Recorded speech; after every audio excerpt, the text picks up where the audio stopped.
Bismillahirrahmanirrahim. Assalamualaikum warahmatullahi wabarakatuh. Kembali lagi bersama kami kelompok 5, kelas Pasar Modal dan Analisis Investasi, Program Studi Manajemen Bisnis Syariah, Fakultas Ekonomi dan Bisnis Islam IAIN Surakarta, yang beranggotakan saya, Setiawati NIM 175211046. Perkenalkan, nama saya Evin Syarialam Kuncoro, NIM 10112111109. Saya Fajarido Muslim, NIM 175211134. Baik, kita akan mengarungi dunia investasi. Nah, dalam mengarungi dunia investasi, kali ini kita akan mengenal salah satu instrumen yang ada di dalamnya. Sebelumnya, dalam sebuah investasi, ketika kita hanya memikirkan kita akan berinvestasi untuk masa depan, tanpa berpikir resiko yang akan terjadi ke depannya, itu merupakan salah satu tindakan yang tidak cukup atau kurang tepat jika kita akan melakukan investasi dengan baik. Nah, untuk memenuhi syarat tersebut, kita bisa melakukan salah satunya dengan diversifikasi investasi. Nah, apa itu diversifikasi investasi? Diversifikasi investasi merupakan strategi di mana penempatan dana investasi ke beberapa instrumen investasi yang berbeda-beda ini dipertimbangkan atau dilihat berdasarkan nilai potensi, return, resiko, dan juga likuiditasnya. Nah, salah satu instrumen yang akan kita kenali kali ini yaitu Exchange Trade Fund atau biasa kita dengar dengan istilah ETF. Sebelum kita mengenal lebih jauh apa itu ETF, perlu kita ketahui bersama sejarah adanya ETF ini. Nah, adanya ETF ini pertama kali diterbitkan oleh State Street Global Advisor pada tahun 1993 dan kemudian menyebar di seluruh benua, akhirnya sampai di Indonesia kurang lebih sekitar tahun 2007. Nah, mulai tahun 2007 itulah ETF ini mulai diperdagangkan di BEI atau di Bursa Efek Indonesia. Nah, ETF itu apa? ETF ini pada dasarnya merupakan reksadana. Reksadana yang diperjualbelikan di Bursa Efek.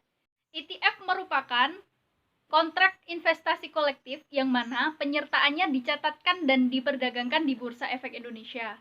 Nah, meskipun ETF ini pada dasarnya adalah reksadana, akan tetapi ETF ini diperjualbelikan selayaknya saham seperti biasa. Nah, bisa dikatakan juga ETF ini merupakan bagian dari atau terdiri dari dua unsur, yaitu unsur reksadana dalam hal ini terkait dengan pengelolaan dana dengan mekanisme saham dalam hal ini terkait dengan transaksi jual beli. Oke, kemudian kita juga akan mengenal beberapa perbedaan antara reksadana dan juga ETF. Perbedaan yang pertama bisa kita lihat dari perdagangannya. Perdagangan reksadana ini via manajer investasi atau agen penjual reksadana. Sedangkan perdagangan ETF ini via bursa efek bisa dilakukan melalui dealer partisipan yang ada di pasar primer atau broker yang ada di pasar sekunder. Artinya, kita bisa melakukan ini dengan menggunakan aplikasi yang ada. Nah, perbedaan yang kedua bisa kita lihat dari harga. Harga reksadana ini diupdate di akhir hari. Artinya, diupdate ketika penutupan transaksi atau perdagangan reksadana di hari penutupan tersebut. Sedangkan ETF ini harganya diupdate setiap saat atau real time. Jadi, kita bisa melakukan transaksi setiap saat. Perbedaan yang ketiga bisa kita lihat dari minimum pembeliannya. Jika reksadana, minimum pembeliannya adalah 1 unit. Sedangkan ETF, minimum pembeliannya jika dilakukan di pasar primer ada 1000 lot sama dengan 100.000 unit. Sedangkan di pasar sekunder ada 1 lot sama dengan 100 unit. Nah, perbedaan selanjutnya, perbedaan yang keempat, bisa kita lihat dari underlying. Underlying dari reksadana ini adalah berupa saham. Sedangkan underlying dari ETF ini adalah acuan indeks.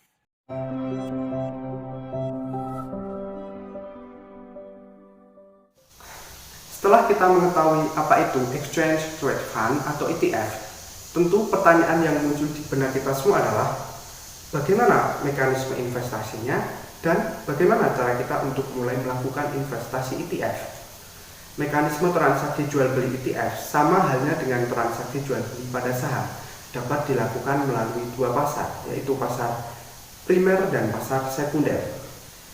Pertama, pada pasar primer, investor dapat membeli dan menjual ETF melalui dealer partisipan dalam satuan unit kreasi.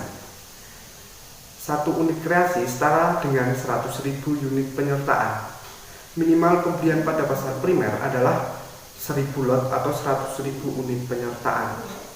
Dealer partisipan adalah anggota bursa yang bekerja sama dengan manajer investasi pengelola ETF untuk melakukan penjualan atau pembelian ETF. Saat ini di Indonesia terdapat 5 dealer partisipan, yaitu Mandiri Sekuritas, Bahana Sekuritas, Philip Sekuritas, Sinarma Sekuritas, dan Indo Primer Sekuritas. Pada pasar primer cocok digunakan untuk penjualan dan pembelian dengan nominal yang besar. Yang kedua adalah pada pasar sekunder. Investor dapat membeli ETF dengan minimal pembelian 1 lot. Pada pasar sekunder, transaksi jual beli dapat dilakukan melalui Bursa Efek Indonesia. Investor dapat menghubungi broker untuk melakukan pembelian atau penjualan. Pasar sekunder cocok digunakan untuk pembelian dengan nominal yang kecil. Lalu, bagaimana cara kita untuk memulai investasi ETF? Untuk melakukan pembelian di pasar primer, langkah pertama kita adalah mencari dealer partisipan. Kemudian kita membuka rekening dana nasabah di dalam dealer partisipan tersebut. Kemudian kita akan memperoleh informasi tentang estimasi harga dan kelipatannya. Setelah kita menyelesaikan transaksi, kita akan memperoleh ETF yang kita inginkan. Yang kedua, pada pasar sekunder, kita bisa melakukan pembelian melalui aplikasi yang disediakan oleh Bursa Efek Indonesia. Setelah kita membuka dan membuat akun, kita bisa membuat rekening dana nasabah, kemudian kita bisa login, kemudian kita bisa memilih ETF yang kita ingin beli, kemudian kita menyelesaikan transaksinya, dan kita akan mendapat ETF setelah kita mendapatkan notifikasi pada aplikasi kita. Harga pada pasar sekunder mengikuti harga yang terjadi pada pasar transaksi jual beli pada pasar sekunder. Di sini saya akan menjelaskan dari keunggulan dan kelemahan dari ETF atau Exchange Traded Fund. Yang pertama dari keunggulan ETF adalah unit penyertaan atau UP diperdagangkan di Bursa Efek Indonesia atau BEI. Yang kedua, subscription dan redemption hanya diperbolehkan untuk dealer partisipan dan juga sponsor. Ketiga, gangguan redemption yang dapat mempengaruhi nilai aktiva bersih atau NAB jauh lebih kecil. Yang keempat, portfolio dalam saham lebih transparan atau saham LQ45. Yang kelima, tren kenaikan NAB atau nilai aktiva bersih mengikuti tren kenaikan LQ45. Yang keenam, minimum jumlah investasi nasabah jauh lebih kecil. Misalkan 1 lot saham sama dengan sekitar Rp500.000. Selanjutnya saya akan menjelaskan tentang kelemahan dari ETF atau Exchange Traded Fund. Yang pertama, ETF tetap rawan terhadap fluktuasi harga saham karena faktor ekonomi makro seperti suku bunga dan nilai tukar. Yang kedua, ETF juga dipengaruhi dengan stabilitas politik. Selanjutnya yang ketiga, investor tidak dapat memilih saham bisa dikoleksi dalam ETF, tetapi hanya yang berada dalam indeks ETF. Yang keempat, investor tidak dapat menentukan pada harga yang diinginkan. Sekian. Wassalamualaikum warahmatullahi wabarakatuh.